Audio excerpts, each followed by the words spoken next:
ప్రభునందు ప్రియమైన శ్రోతలకు వందనములు. ఈ పోడ్కాస్ట్ కార్యక్రమం నాకు స్వాగతం. మీ అందరి కొరకు ఈ కార్యక్రమమును ప్రసారం చేయుచున్నాం. విని దైవాశీస్సులు పొందుకోగలరు.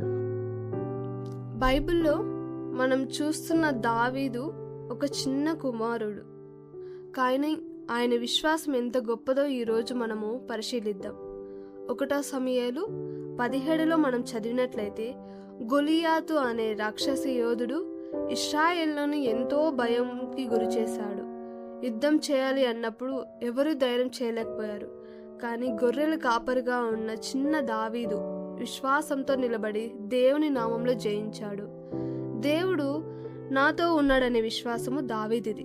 1 సమూయేలు 17:37 సింహము యొక్క బలము నుండి, ఎలుగుబంటి యొక్క బలము నుండి నన్ను రక్షించిన యెహోవా ఈ ఫిలిష్తీయుని చేతిలో నుండి కూడాను నన్ను విడిపించుననియు చెప్పెను. చూడండి, నీ ముందు ఎంతమంది గొలియాతులు నిలిచినప్పటికీ నీ బలంపై కాదు, దేవునిపై విశ్వాసం ఉంచు. నీ శత్రువులపై జయించేది నీ శక్తితో కాదు, కానీ దేవునిపై శక్తి ఉంచి నమ్మకం పెట్టినప్పుడే నీవు గెలుస్తావు.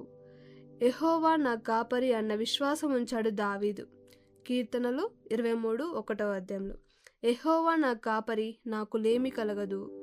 చూడండి, దావీదు గొర్రెల కాపరిగా ఉన్నప్పుడు అనుభవించిన సత్యాన్ని తన జీవితం అంతా పట్టుకున్నాడు. పర్వతాలపై, అరణ్యంపై ఉన్నప్పుడు శత్రువులు తరుముచుండగా దావీదు అంటున్నాడు, దేవుడే నా కాపరని.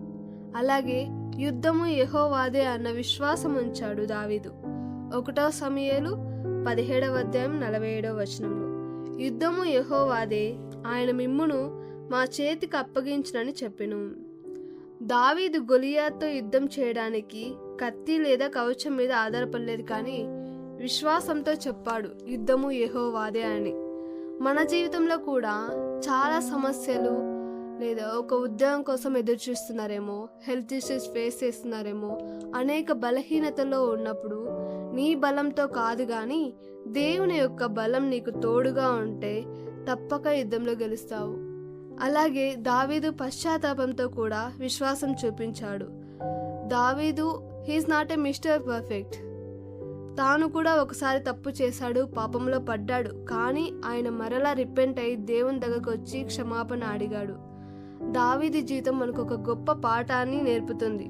విశ్వాసం అనేది విజయంలోనే కాదు, వైఫల్యాలను కూడా దేవుని క్షమాపణపై ఆధారపడాలని చెప్పేసి. సో చూడండి ఫ్రెండ్, నీ సమస్యలు గొలియాతు వంటి పెద్దవైనా సరే, నువ్వు ఒకవేళ చిన్నవాడిగా గొర్రెల కాపరిగా అనిపించినా సరే, నువ్వు తప్పు చేసినా దేవునిపై ఆధారపడిన విశ్వాసం ఎప్పుడు నీకు విజయాన్ని, క్షమాపణని, రక్షణ, ఆధారాన్ని ఇస్తుంది. దేవుడు దావీదుకు కాపరిగా ఉండినట్లు నీకు మంచి కాపరిగా తోడుగా ఉండునుగాక. ఆమేన్. God bless you. ఈ కార్యక్రమమును గూర్చి మీ సలహాలు మరియు మీ ప్రార్థనా అవసరతల కొరకు మమ్మను సంప్రదించవలసిన మా ఫోన్ నంబర్ 9485585039 మరియు ఈమెయిల్ ఐడి info@fibaonline.org. మా ఫోన్ నంబర్ మరొకసారి 9480585039. Email ID info@fibaonline.org.